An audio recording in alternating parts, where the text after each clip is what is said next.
over the summer solstice, which is all about fullness, I went out and did a labyrinth with some friends. We laid on the earth and did some toning, did a little ritual with a didgeridoo, and after that I went over to Paul Gautschi's farm, where you may have seen the DVD. It's called Back to Eden, and it was really cool because we were all just, you know, doing this tour, and he was sharing so much of the produce. We were just eating right out of his garden, you know, and you didn't need any salad dressing because the lettuce and the herbs and everything were just so amazingly flavorful. And just earlier that day, I had listened to somebody who was all about pro-GMO saying, well, it's natural to lose the flavor out of fruits and vegetables. And I thought, I don't think that's natural. And then it just got reconfirmed when I was at Paul's place, because we were eating this stuff and it was amazing. And not only was the flavor really good, but just check out the feeling of abundance. You know, that's good for the soul right there, to have that feeling of peacefulness and abundance. In the asparagus, I'll share with you a little asparagus clip, and just notice how everybody's sharing with each other. And then he talks about tomatoes and, you know, how much he has. It's just, when we get back to nature and stop looking to man-made resources, I think we will realize that nature provides, and we really do have enough if we take care of it. So anyway, I hope you enjoy these tips from Paul, and if you have any comments, please post them below. I would love to hear from you.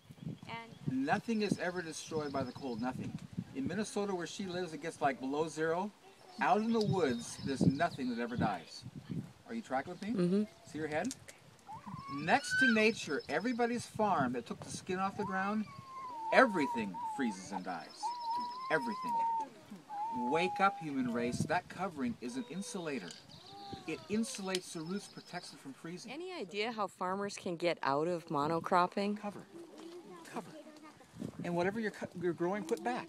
Like nature does. They rip everything off, expose the ground, and go backwards. And put chemicals on. You know what's so sad about farmers? They're spending more and more every year and producing less and less. That's hard on your psyche. That's hard on you. Where in this situation, I'm doing less and less and producing more and more, which is how it's supposed to be. That's the norm. Here's somebody else. I got one for you. Come on. Come on, buddy. You see all the water coming out of that? You see the water coming out of that? Yeah. Come on down here. There's more down here. Asparagus. Laughing. The Creator did not issue a stove and refrigerator to the first couple he created. And there's a reason for that. It's stupid to take live food and put it in a refrigerator and let it die and then cook it and kill all the enzymes. It's total insanity. Nothing in nature does that. No animal cooks their food, puts it in a refrigerator. And can I tell you the significance of what you just ate here? This asparagus is probably the most mineral-rich substance on the planet. You'll notice after the ones you ate that, the next time you urinate, there'll be a very powerful mineral in there that you can't avoid. I mean, you won't miss it. It's there. And there's a reason.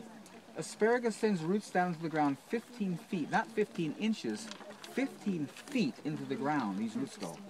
And that's why they're never irrigated, never attended to, because they're so sustainable. At 15 feet, they're pulling up mineral content that no other produce on the planet touches. And you know when asparagus shows up in nature? When does asparagus show up in your garden? Come on, gardeners. First thing. Spring. April. Yeah. What did April follow? April followed the winter when you had no greens. And you're out in your garden planting your greens because you're hungry, your body's craving greens. And asparagus just pops out of the ground to hold you over until your greens come in. You think that's an accident? Right. And you're the most mineral deficient in April. And this has the highest mineral content of anything that grows. You think there's an accident? Some like, you know, I'm telling you, this Creator's genius. The seasons are significant. And I'm at the place in life that I know I do buy nothing from the store, and I'm eating everything in my garden in season. And I can't remember the last time I was sick. I had incredible pain in my legs and back in my 40s. I haven't had any pain for 24 years, no pain. So I read a book my wife had. The guy was titled Alkalinize or Die. Pretty direct guy. And he made this statement that arrested my attention. He says, all pain, he said all pain and all disease comes from an acid condition in your body. Los Angeles in the 50s, Los Angeles is a desert. It is a desert. It's hot there. It's dry there. You never saw anyone anywhere with a water bottle.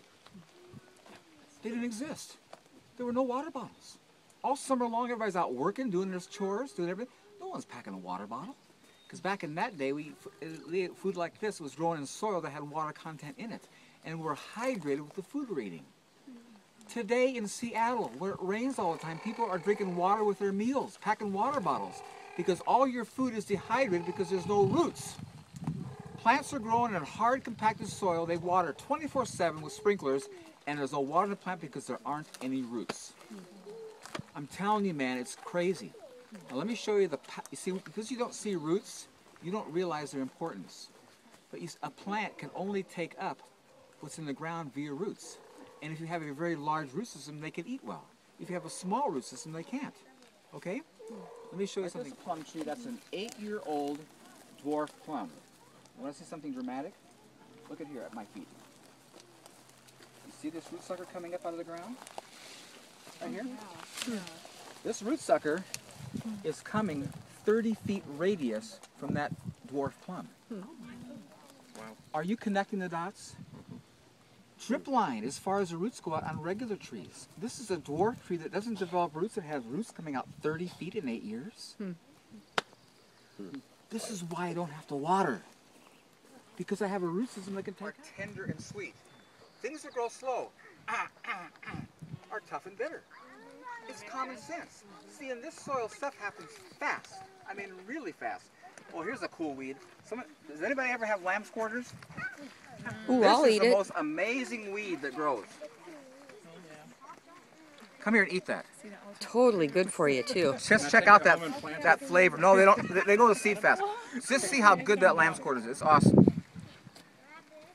It's good. Here, somebody else. Somebody else who's put off by weeds. I always throw these away. Eat that. No, eat it right now and talk to us. See, usually. No, just the whole thing. You're freaked out. You like it. Look, you're like, what is lamb's quarters good for? It's major minerals. It's really good food. Minerals. It's delicious. It's like. Did you hear her? This is delicious. This is a weed and it's delicious. She's right. I always throw these away. I have And no that's idea. major good food. It's awesome. My wife prays for lamb's quarters and mine to come to our place because they're so good. Oh my gosh! Can you take a picture of that, please? There's a big one right there. You can have that that's going to seed. Just take those leaves off. They're awesome. This one's. See, I don't know if they look like full grown because That's full grown. That's full grown. People are exposed to direct sunlight. We're all sunburned. We're all major exposed to sun. No one anywhere had skin cancer. It did not exist in the 50s. It didn't exist. No one had it. Because back in that day, everyone ate tomatoes were grown outside in full sun. And they had the phytochemical in that tomato that protected the skin from blistering. You know when tomatoes get ripe? Tomatoes get ripe in August, September when the sun's the hottest. You think that's an accident? They're a nightshade. You shouldn't eat them year-round. They're only good for you in August, September. Today, in our affluent, well-educated society, we buy tomatoes in January. They taste like cardboard, have no flavor, they cost a lot. We think we're cool, we got tomatoes. They took the same heirloom tomato and grew it in the greenhouse and tested it. You know what they found? 50 phytochemicals. 250 were lost going through glass because it interrupts photosynthesis. I'm reading this article, that's interesting. So I didn't get it. So the next fall, God sent a really strong wind, flipped my greenhouse over 4 panes of glass. So I'm putting it back on railroad ties.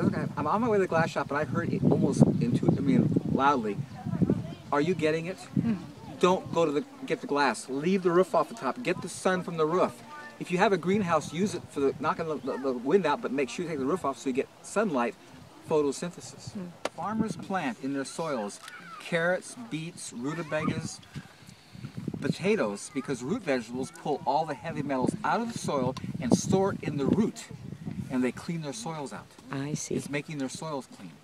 But that food you're buying is packed, totally packed with heavy metals. It's totally toxic stuff. Consequences, and the FDA is maintaining a blind eye saying it's safe. So I'm asking God, what's up with this? Come on, what's going on? Here's what he told me. He said the corruption of your food began in 1948. In 1948, in 1948, World War II ended. Monsanto, all these major companies had made billions of dollars creating explosives for the war. Billions of dollars. Explosives for the war. They didn't want to lose that money, so they turned the explosives into chemical fertilizers. All chemical fertilizers are made from explosives. All of them. And here's what nature did. As soon as they started selling to the public, all farmers, you can buy this cheap fertilizer, you can have everything. What happened immediately was insects started taking out all produce. That never happened in the history of the human race. They lost a few plants, but not all of them. As soon as chemical fertilizers used, all the plants got to take out insects. So instead of them repenting and saying this doesn't work, they created insecticides to kill the insects.